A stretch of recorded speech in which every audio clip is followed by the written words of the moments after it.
We found this floating frame at Hobby Lobby. It was 11 by 14. And here I have Sweet Apricot.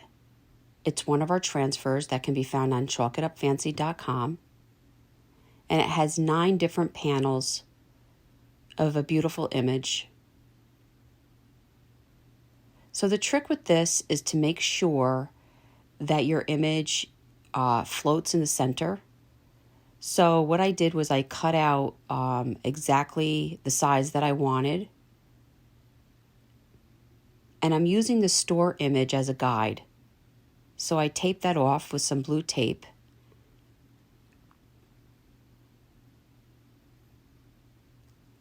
And just marked the edges.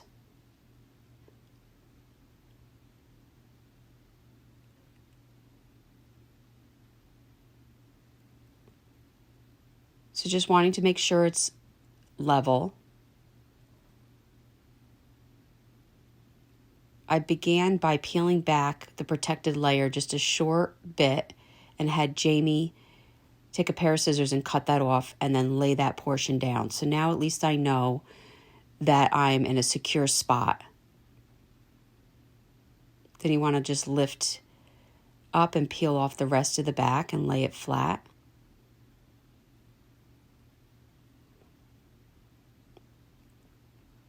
And then you're going to take your little stick that comes in every tube of whatever transfer you purchase. And you're just going to rub and rub until you get the top layer to lift off.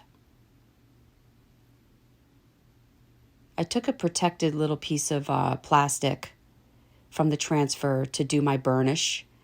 And that is just rubbing and rubbing to get all the bubbles and make sure it's completely adhered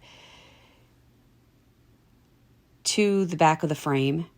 And then you're just going to put your metal edges back on. This frame was $9.99. You want to be sure to get your 40% coupon for any regular price item. And there you saw on the back this little plastic piece, and that's what's used to either hang or have it stand. So I decided to do a second one. I thought they would look cute as a pair. And I basically did the same process that you saw. And here now it's already adhered to my plastic.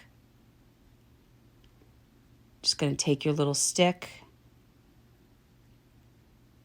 and rub, making sure every part of it is adhered, and pulling back the top layer of the transfer.